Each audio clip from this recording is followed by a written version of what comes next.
Well, this is 5 minutes later than is stated at the time for the broadcast of the Baby Angel Geronimo editions, Khoodeelaar television channel. And this is timed at 0650 GMT, but we are starting at 0655 GMT on Friday, the 9th of June 2023. Of the updates that we shall hopefully consider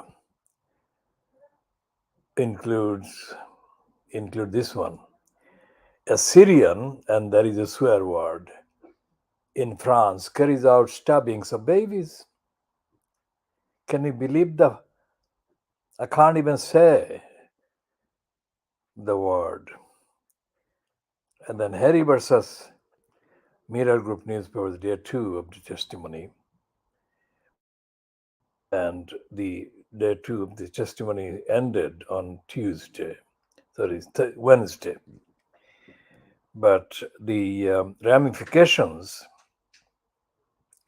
are continuing. And today's newspapers, at least one or two, include the fact that Harry's uncle, his mother's brother Charles, is supporting him. Now, this is quite significant timing because this uncle of his has been very silent on most of this stuff that Harry and Meghan have been involved in relation to the challenges against the liars in Fleet Street. So we shall be looking at that as well as the other comments that have been by the media against Harry. Now, the liar sunk Sunak has given the approval to the original liar, congenital liar Boris Johnson's so-called honors list. How can the two be reconciled? How can Boris Johnson, the original liar, congenital liar, pervert, evil personification, have any association with anything to do with honors?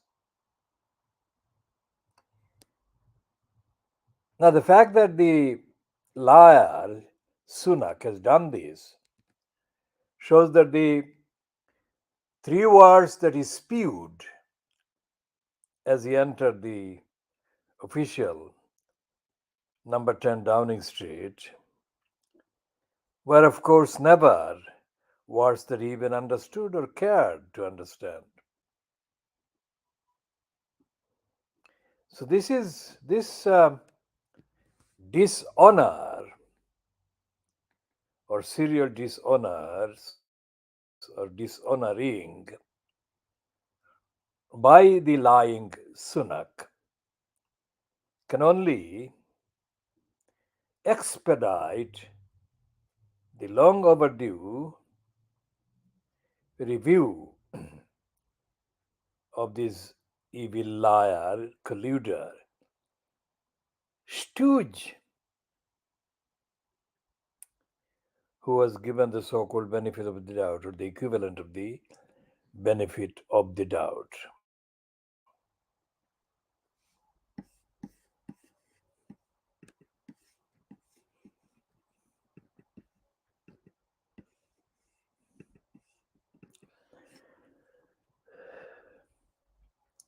And then the item about the political murder of the UK Labour Party, Kier, again, there are 3-4 asterisks that I cannot spell out of my own dignity. Starmer is given spewing big read propaganda by the Financial Times or FT, which is apparently edited by the Lebanon-born, previously described as raised as a Muslim. Now that description has been dropped from her entry, obviously at her behest, by the Wikipedia. Roala Khalaf. Now, this is the second day the print big read that the financial crimes is carrying out for the liar, the political murderer of the Labour Party. This is the one that, where is the thing? So that's the one that it reads, the ruthless remaking of Labour. Now that is a vindication, indirectly of course, unintentionally, of our analysis about Kier Starmer that we have been publishing and we have been broadcasting and we have been asserting for the last good 3 years.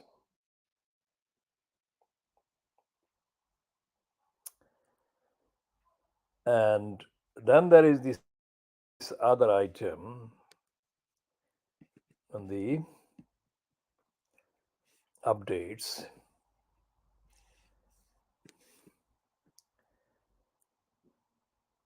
The fascists controlling the military junta in Pakistan. It's spelled junta, but it's pronounced in the Spanish, I think, junta. The military junta in Pakistan are in fact vindicating Imran Khan by decorating him.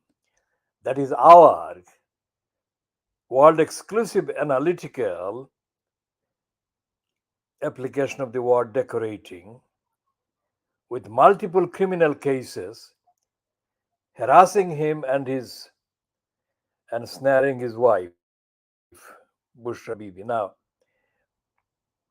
why are we saying that they are decorating him with multiple criminal cases? Because there is no way,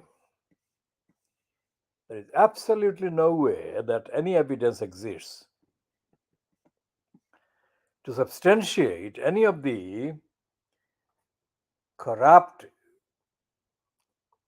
evil conceived allegations against Imran Khan. I mean, to call him a terrorist and all that rubbish. So, even to those people who are not necessarily supporters, let alone dedicated supporters or fans of Imran Khan, they would be forced to wonder what is the purpose? Why are they doing this to him? And when people who are not attached to Imran Khan or the Tehreek-e-Insaf party begin to wonder why the secretive evil doing cabal, fascists,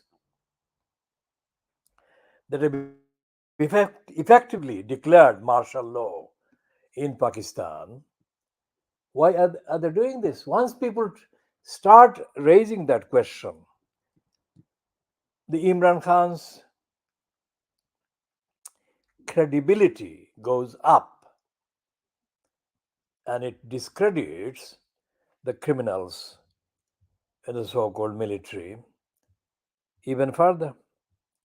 So these are some of the items that we shall be, let's say, mentioning. This is not necessarily the exhaustive discussion, but that's part of the thing, yeah?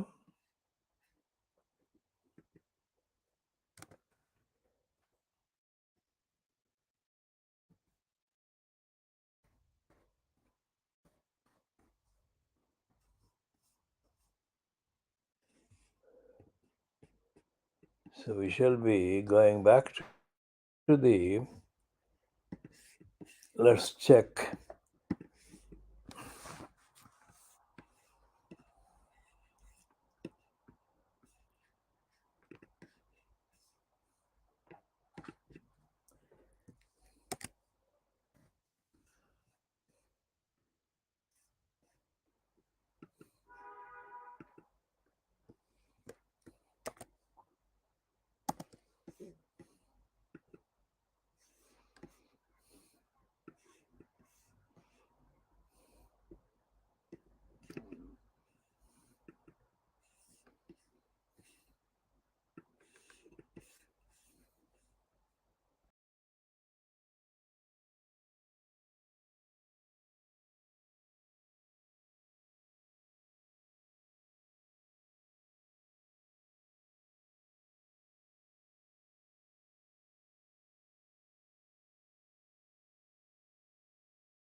The heading says the ruthless remaking of Labour.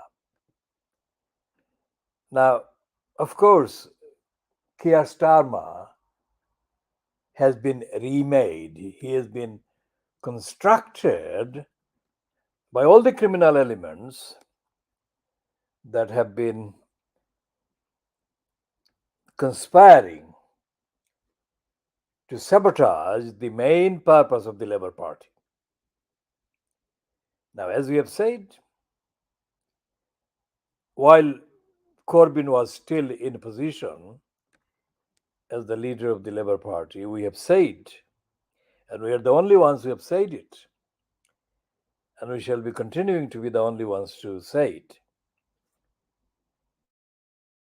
that Corbyn is intellectually unfit. Corbyn is intellectually unfit, politically ignorant, and all the rest of it. But the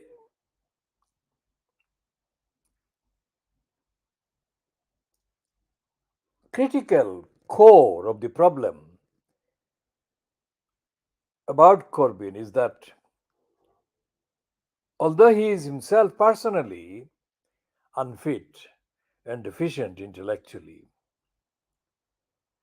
he has, among those people in the Labour Party and outside the Labour Party generally in the country, in the United Kingdom, individuals who are aware of the fact that despite his limitations,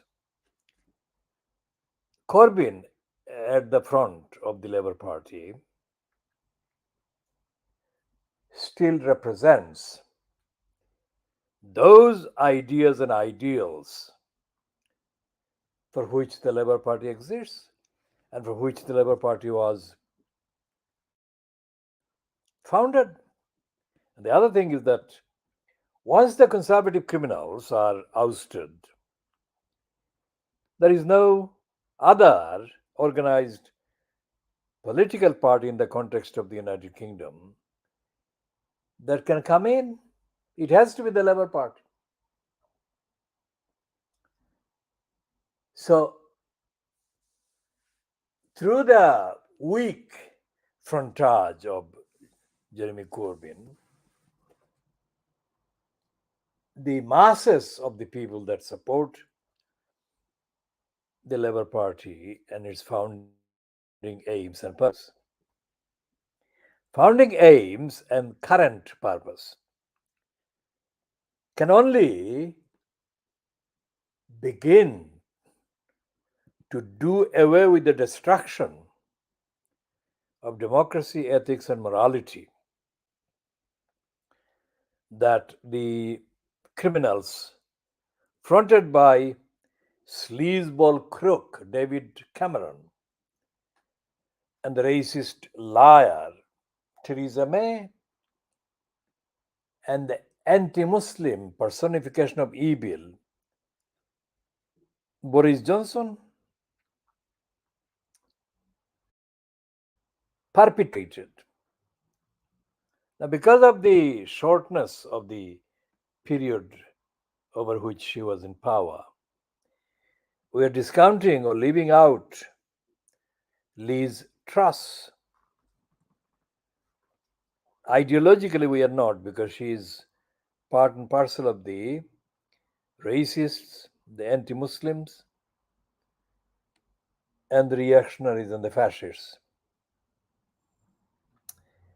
that are represented in and contained by, led by, let's say, sleazeball Dave Cameron,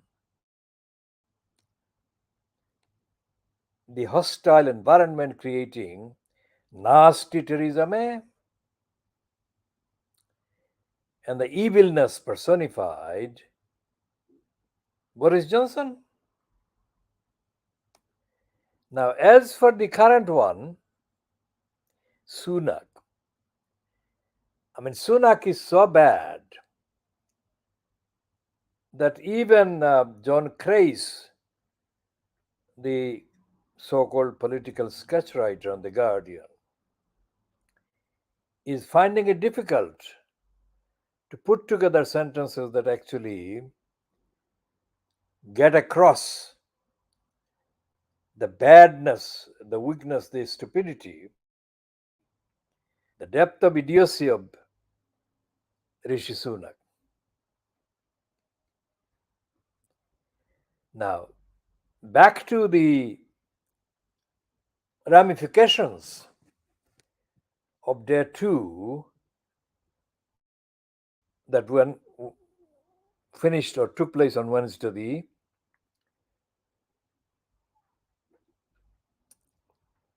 7th of June 2023 of Harry Windsor's testimony against the Mirror Group newspapers. What we have here is that the newspapers don't call his mother's brother, his uncle. They call him Diana's brother, which is very significant because by detaching him from a real blood link with Charles Spencer, the hostile media are still trying to isolate Harry Windsor from his own blood status, which shows their real purpose in having the agenda to undo him. Now, as I have said before, and as has been put on the record, the only other person of significance, if you like, in terms of the context of the media is Tina Brown, who has supported Harry in his efforts, in his actions against the liars of Mirror Group newspapers, and through them, the other liars. The fact is that in addition to Harry Windsor, the current litigation against the Mirror Group newspapers entails about another nearly 100 claimants against the Mirror Group newspapers. So to call it industrial scale of illegality in gathering news will be inadequate. What these claims, as submitted and published as part of the actions, court actions against the Mirror Group newspapers, confer is that far from being justified in being called news outlets or news organizations or newspapers, these are criminals. These are mafia. That's what they are exposed as, depicted as, based entirely, strictly on the evidence, on the facts. Of course, claimants include Elton John, the pop singer, and the actor Hugh Grant, and claims against the Mirror Group newspapers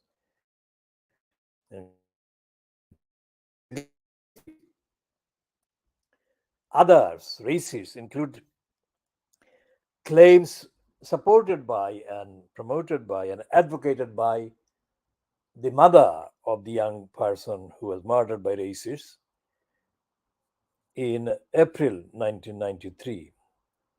Doreen Lawrence, Stephen Lawrence's mother. So, what is happening in terms of the high octane, high, expensively organized, orchestrated demonization of Harry in the current context is that despite all of this extra expenditure, extra fanatic kind of endeavors to depict Harry as a demented, dysfunctional, etc., individual. These newspapers, these tabloid news outlets are not succeeding in creating any lasting substance that can be used against Harry Windsor for bringing the action.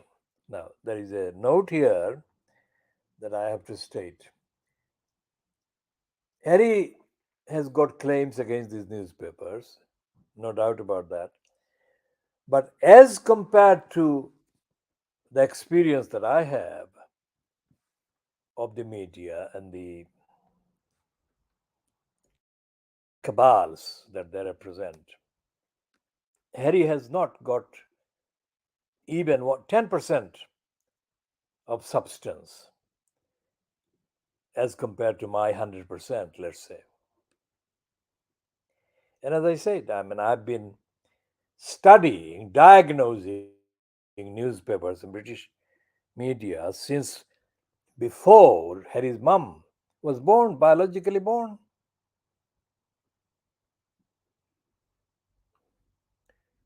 Because I started in the 1950s and she was born after I started. So you got Diana, you got Harry. When Diana was alive, and what was she doing? I mean, I'm looking back at the early 1990s. So let's say before 5 years, 6 years before she was murdered in that staged car accident in France, I was talking to a man in Stepney who I was in daily contact with because I was trying to get him to do some work in protecting at that stage my archives and daily collections of newspapers, print newspapers. By definition, the newspapers, the printed ones, had frequent reports with photographs of Diana. And I was saying to this man called Ken, nothing to do with Ken lying to Livingston.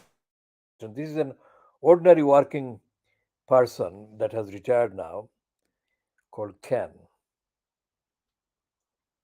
And he was used to carrying heavy duty packages and bags and so on. So when I would pass to him, say, newspapers, front pages containing pictures of Diana, I would also add to him what I was looking at and what I was trying to keep, preserve as part of the reference, as part of the evidence. And one of the things that I said as a forecast,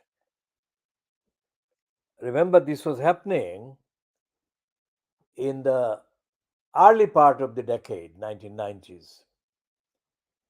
So I was talking about 1993, 1994, let's say. And one of the things I said world exclusively originally in 1993-94 was that I didn't know what was motivating her.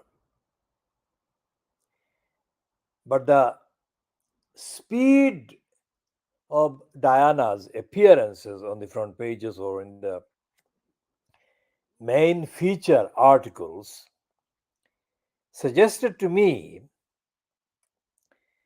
that she was heading for a big fall. Now, I didn't say that because I thought she was to blame for anything that would happen to her. But I said that she was in a state of objectively definable desperation. So the one side of that desperation was, in my view, based on what I was looking at in 1993, let's say 94, was that she was trying to defend herself from what must have been countless sources of attacks against her. And the other was, of course, the opposite of defending herself. She was being proactive in trying to share with the public through the media what she knew and what the public she thought should have known should know. So the two of them together, and I said to Ken, this working person Ken, nothing to do with Ken lying still Livingston, I said to him that I foresaw that Diana was heading for serious trouble, a serious disaster. Now that was 93, 94. So she was murdered in August 97.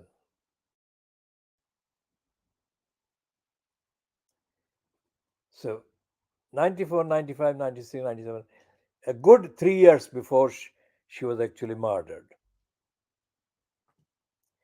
Now, all the accounts that have been published so far, since Diana was murdered and Dodi was murdered with her,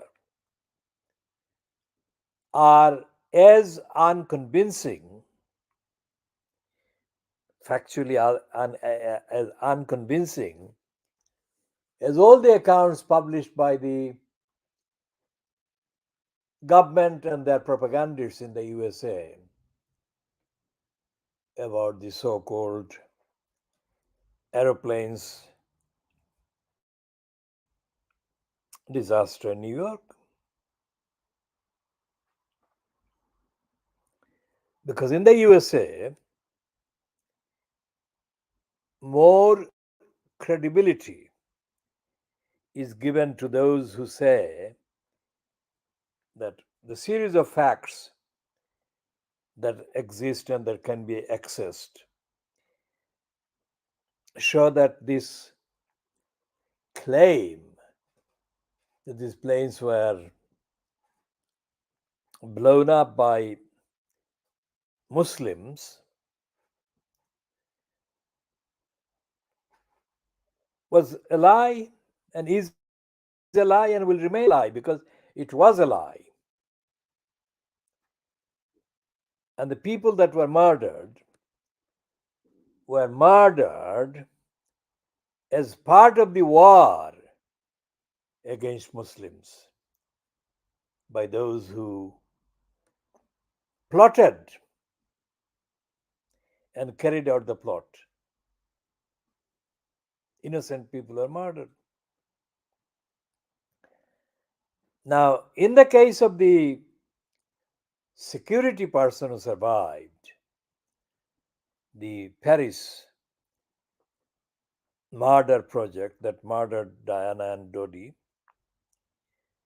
this is absolutely incredible. I mean, everything about that particular individual's survival, not saying anything about that individual themselves, but about the circumstances of their being found to have survived, it is mathematically impossible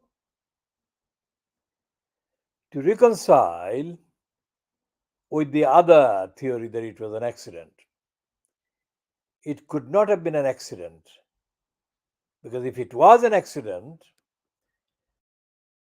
then the comprehensive physics of it would show that he too should have died, but he didn't.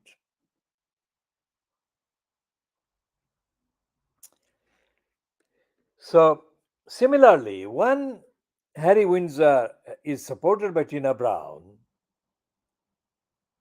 and now belatedly by Diana's brother Charles Spencer. Well, I don't have much time for Charles Spencer because I think he's a creepy individual. And all this stuff about Martin Bashir that Charles Spencer dug up and introduced into the public realm, they were corruptly done. And this individual has been silent about the really traumatizing, distressing time that Harry and Meghan have been having. Now, the reason why he has spoken in the last 48 hours, or the reason why he has given any opinion in the last 48 hours, is not because he is being charitable and he is being honest and all the rest of it. Because this Spencer has noticed in the coverage of the media that despite their worst endeavors, the media have not been able to really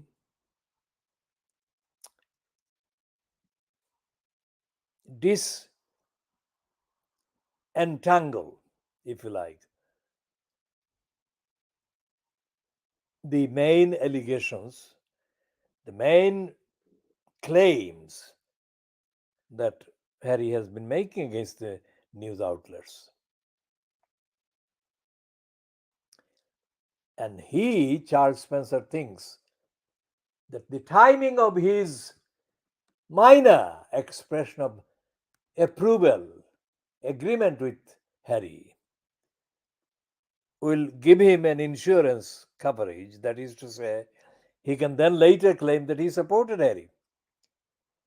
Because all these signatures, all these signs are that far from being ill advised, Harry will be vindicated as having taken on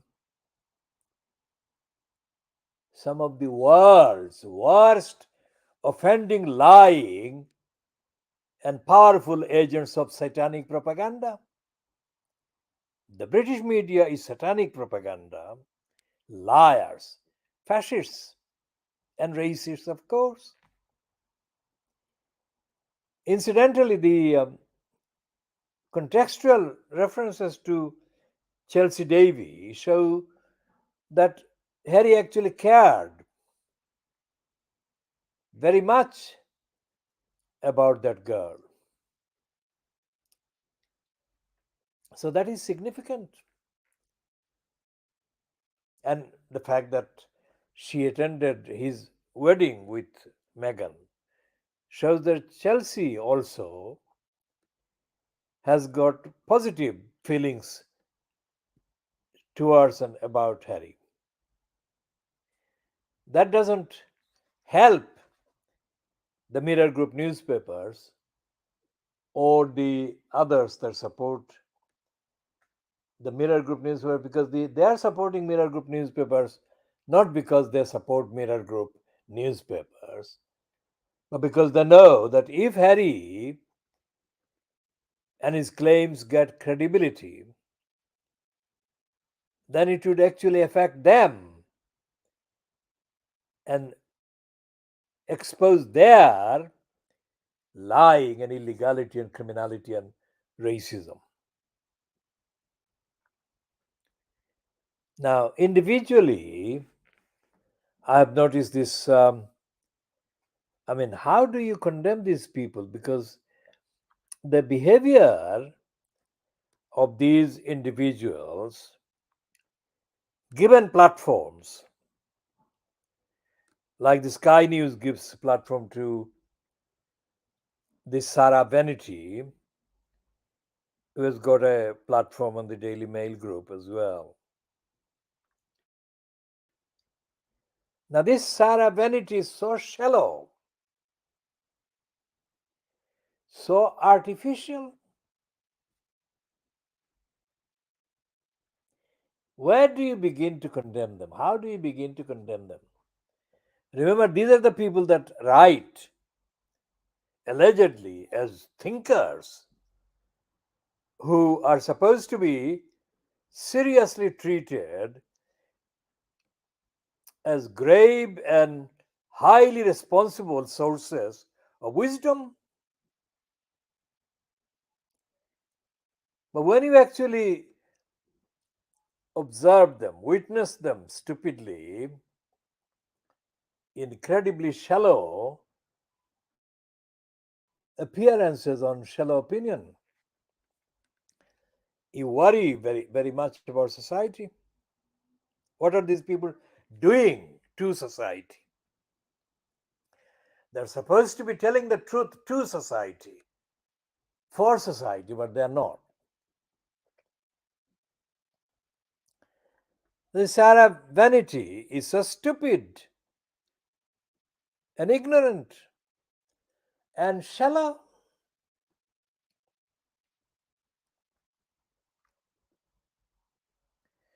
And you extrapolate that stupidity, ignorance, and shallowness to cover, to include, that is, to contain in the list the mental slave moron called Tony Parsons on this common Sunday, and the stinking racist shitbag Rod Little, and the stinking, absolutely indescribable evilness called Jeremy Clarkson.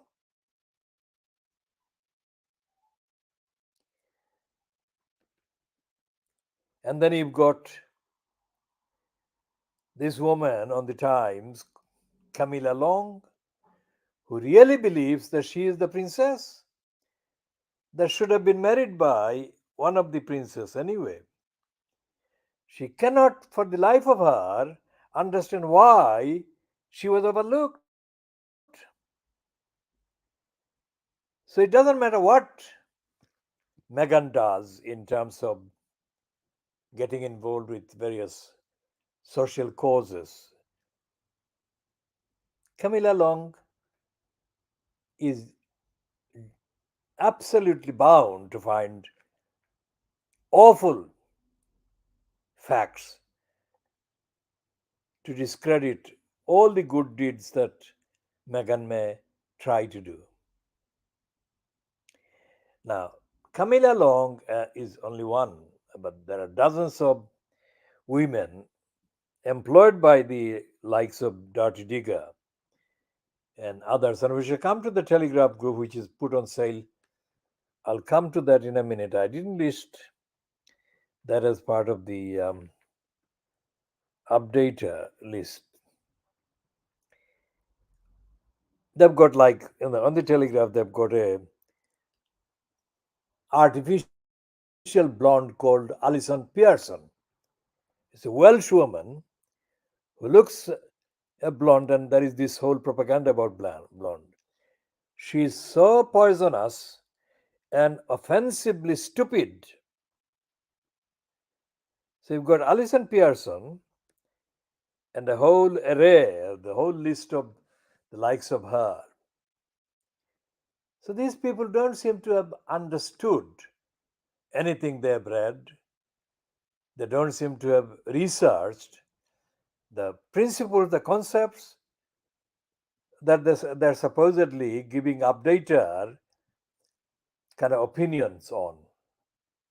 And they don't seem to have studied much about the history of the world, much about the history of brainwashing and imperialism, capitalism, corruption, exploitation, and the rest of it. Now, the Telegraph Group is on sale according to the news today, Friday, 9th of June 2023. And the Telegraph Group is the one that actually gave to this unspeakable evilness called Boris Johnson millions of pounds. Now, what the fuck is this evilness got? What does he have that could justify the Telegraph Group giving him millions of pounds over the substantial period of at least 10 years, 12 years? What for? Because all the lies that he has been caught telling about the various parties, party rules, etc., that he broke, they undoubtedly showed Boris Johnson as being really stupid. No one in their minds, right minds, would be caught doing what Boris Johnson has been caught doing. And this embarrassing, embarrassing wife of his, Carrie Simmons, I mean, where do you go? Well, I mean, bad to worse to what? As Dominic Cummings made no secret of his hatred against Carrie Simmons, he accused Carrie Simmons while he was still in number 10 Downing Street of all sorts of plots, conspiracies, lying, bitchiness, and all the rest of it. Now, people who didn't know directly what Cummings was kind of referring to can begin to see that on every occasion that Johnson has done a evil thing, bad thing, there has been the support of Carrie Simmons. Now, the line that Carrie Simmons ran at a time for about 2 years was that she was the one who was the sane one, who was putting some sort of order into the behavior of the disorderly Boris Johnson.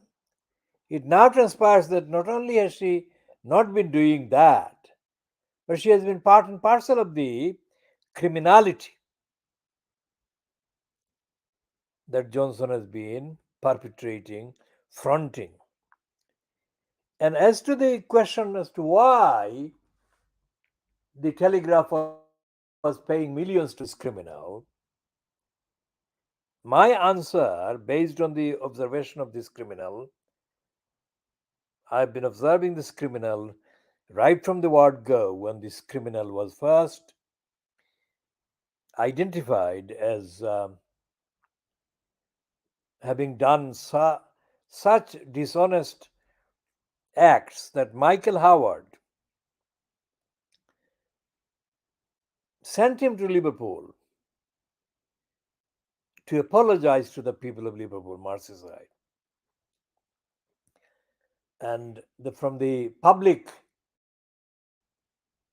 kind of clips that I saw at the time, clips that were made on the filming of this moron walking in Liverpool, staging a bogus humility, saying, I'm a squashed lemon. That is the phrase the crook used. I'm a squashed lemon, the shitbag. Right from that event, I have been studying and examining the various facts. So, one of the things that has been kind of promoted by his propaganda effort is that he is a Greek scholar, that the fakar can read the Greek texts in the original. What the fuck? It is not evidence that if somebody reads the Greek in the original, that therefore they have a superior morality about them, because the Greek in the original doesn't have a superior morality, nor does French, nor does any other language. The language is not to be treated as superiority. So this Fakar promoted the image that he was a classic Greek scholar. Fuck him. Then they said that he was the Winston Churchill. Now that raises two questions. The first question is that Winston Churchill was a saint, but Churchill was not a saint, he was a mass murderer. Winston Churchill committed genocide in Bengal in 1943. The genocide that Winston Churchill caused to the 3 million or 4 million Bengalis in 1943 was taking place almost at the same time as the Hitler Nazis genocide against the Jews and other people was taking place. That is how bad.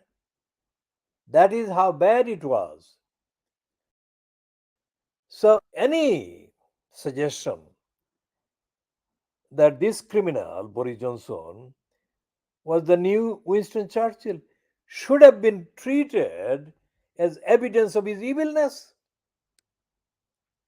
But because of the little English mentality of brainwashing, they use this to show that he was another international world renowned statesman. He wasn't.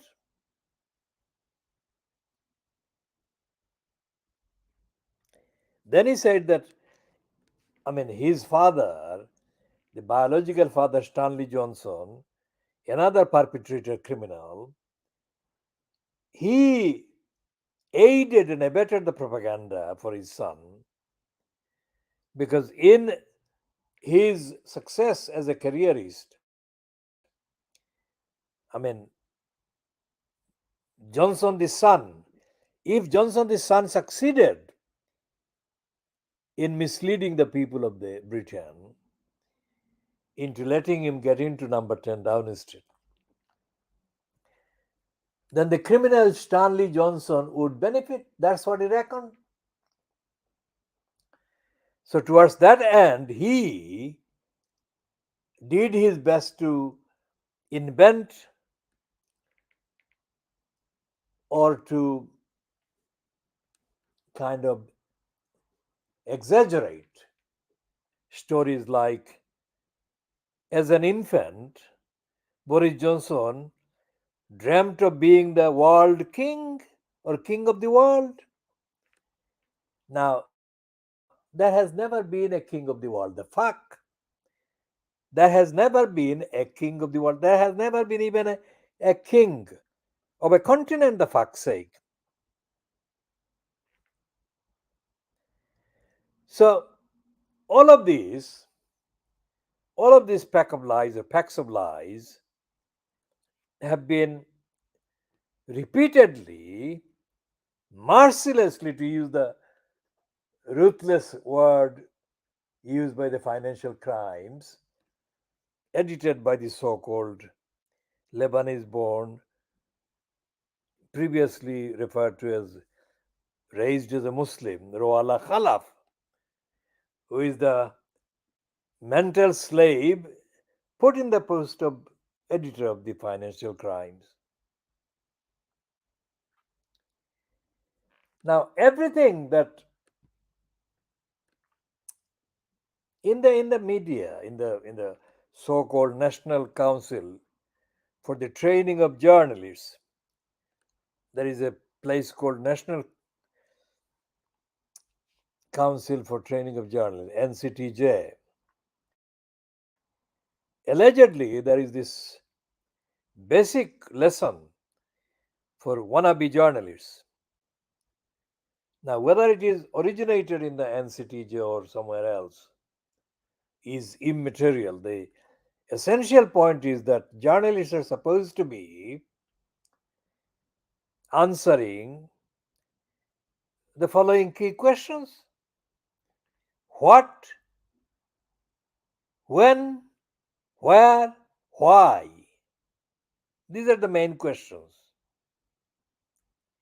So, if the basic tenets of the so called professional journalists or journalism were being observed by these morons that wrote the copy for Fleet Street, exaggerating Boris Johnson every time, if they actually tested the claims based on those criteria, then they would have found that Boris Johnson didn't meet the criteria and that he was a liar from the beginning. You don't have to have secret access to Boris Johnson, how he was raised by Stanley Johnson. You can look objectively at the claims lobbed in the public domain to promote the image of this evilness, and you can scrutinize. No scrutiny would produce any positive, favorable result for the liar Johnson based on a single incident. For example, there was a while Boris Johnson was in post as the incumbent for the first time, because there were two terms. The first term, when he was incumbent as the mayor at the expense of London,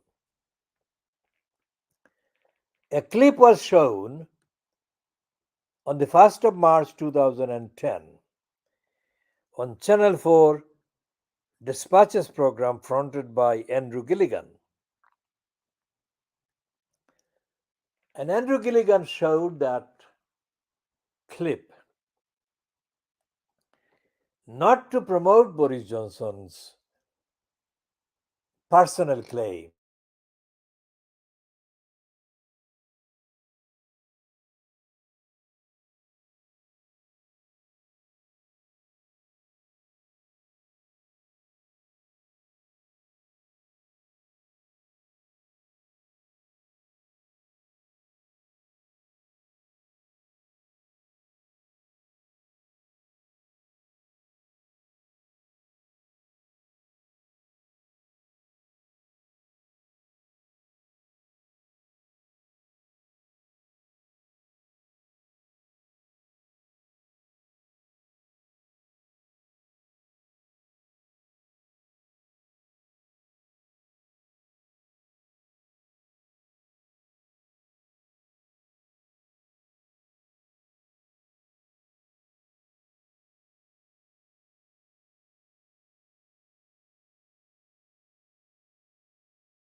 Islamic Forum Europe was being kind of like diagnosed by Andrew Gilligan in that edition of the Dispatches program on the 1st of March 2010. And he showed Boris Johnson as, in a short clip, praising the East London Mosque or the London Muslim Center. Because the East London Mosque, bureaucratically, the collection of the East London Mosque, the Islamic Forum Europe, and the London Muslim Center, all three of them operate from the complex widely known as the East London Mosque in the Whitechapel Road. So when Boris Johnson was shown in the very short clip showing positive appreciation of his visit to the London Muslim Center, the East London Mosque. The impression might have been created that he was not only not hostile to Muslims, but was supportive of Muslims generally. Now, of course, that was an act, it was a staged act on Boris Johnson's part, because later it would appear he condemns Muslim women wearing burqas, whom he considers to resemble like bank robbers. Now, anyone who knows about the Islamic anthropology, generally speaking, would know that Muslim women are not made to wear burqas. Muslim women choose. Those who do wear burqas, they choose to wear burqas. There may be a few who don't wear the burqas because somebody or the man ordered them to do that. But the overwhelming majority of women, Muslim women, their headgears, etc., are decided, chosen by the women themselves. Nothing to do with the man telling them, but mainly to do with the actual teachings that these Muslim women inherit and examine and believe in. So, this serious breach between the alleged praise of the Muslim Center by Boris Johnson and the truth about his really dark comments about Muslim women resembling bank robbers. This is not something that is hidden. This should have been examined by the fact based analytic applied by the so called professionally trained journalists. If they had done that, Johnson would have been forced to apologize. But they didn't do that. So not only did he not apologize, but he went on to repeat the insistence that he was entitled to do the condemnatory comments about against Muslim women that he had been found to have done originally. And Stanley, the criminal Johnson, this biological father, joined his daughter Rachel Johnson soon after the furore that followed the disclosures that Johnson had actually called Muslim women wearing burqas resembling bank robbers. Both of them, Stanley Johnson and Rachel Johnson, actually said on the record that in the remark that he had made, Boris Johnson had done the right thing. Not only that, he should have gone further. They said, both of them, that he should have gone, he didn't go far enough. So, what they were saying, Stanley and Rachel Johnson, father and daughter, was that the Muslim women should have been condemned and should have been prosecuted, or even worse. They didn't spell out what they meant by he didn't go far enough, but that could be the logical next scenarios that they were wishing he had done.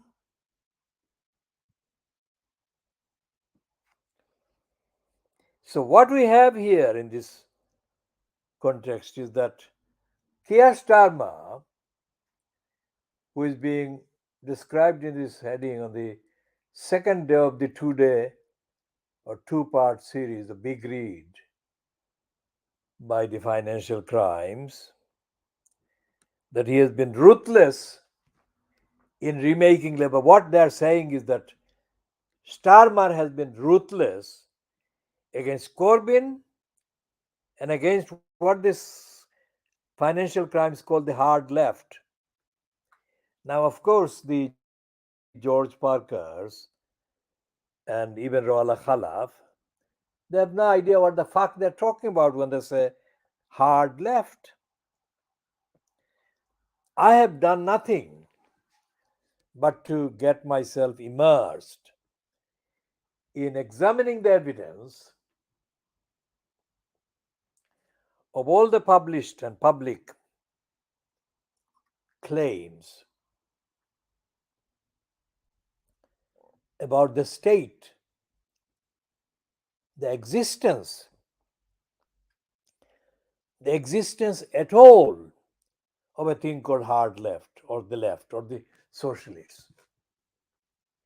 I have not become a member of any of the outfits, but I have been more intensely involved in their thinking as published than any of them, including the notorious fucker, the rapist, Jerry Healy of the Workers Revolutionary Party. Jerry Healy's rapist adventures were supported by Vanessa Redgrave.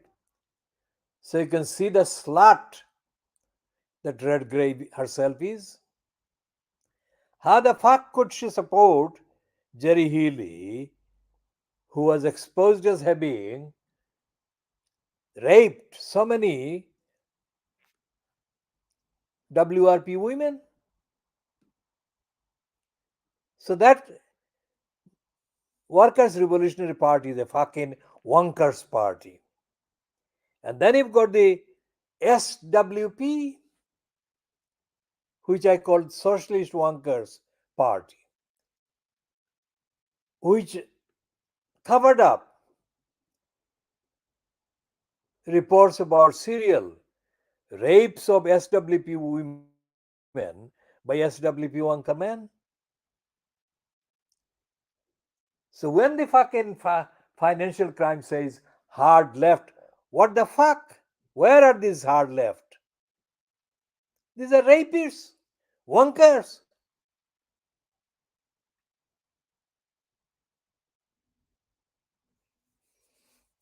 So there is no, and the other smaller ones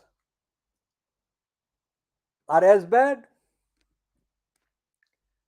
And I don't want to give a list of my encounters with these criminals, like the RCP, the Revolutionary Cunts Party. I've had physical encounters with these criminals because of their lies and the racism, etc., etc. This is what I've been doing.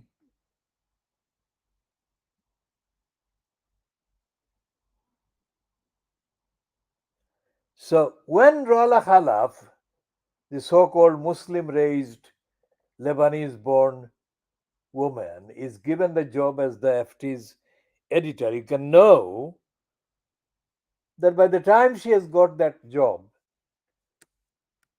the only thing she has left is the physical, biological entity. She has no morality, she has no ethics, she has no identity about a Lebanese or about Muslim. And you can't find anything in the financial crimes promoting this political murderer of the Labour Party, Keir Starmer. This shitbag is a liar. Now, as I have said, I would have been enrolled as a barrister in 1973, which I was almost short of a few hours. And I told them to fuck off because I came across the Lincolnsians liars. And I was not going to accept the liars as my professional guardians or whatever. So I said, fuck the lot of you. I don't want the fucking money.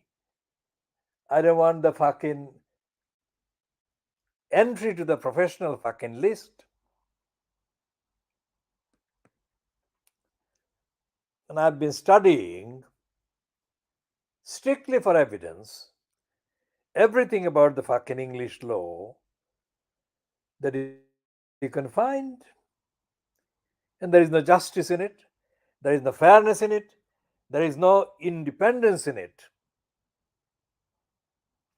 And this fucker, Kier Starmer, is supposed to be a licensed law trading fucking barrister.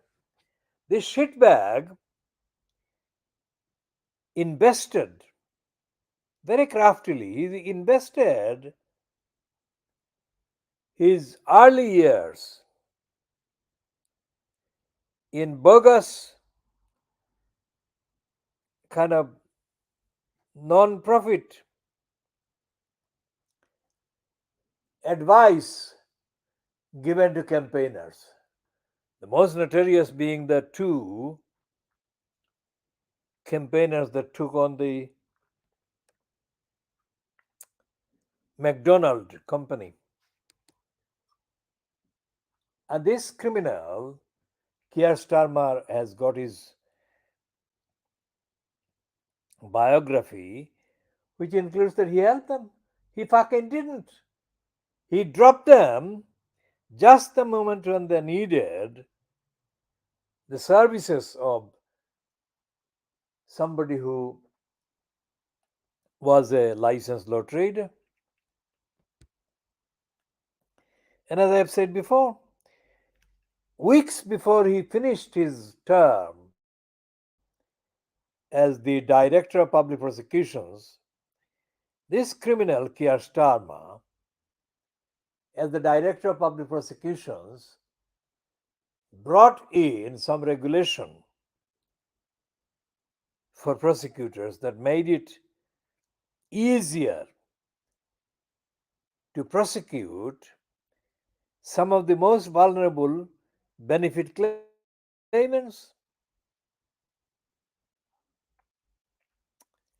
So, the financial crime should be prosecuted for parading this fucking liar and criminal as somebody who is fit for government. Fuck them. No wonder that this liar, Rishi Sunak, sunk, is reportedly saying, I'll still be Prime Minister after next election, insists Sunak. Now that's on page what? That's on page 11 of the Times, Friday, the 19th of May.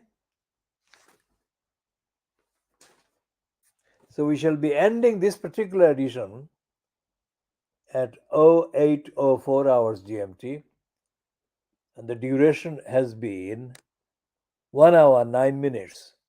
This part A of this particular edition.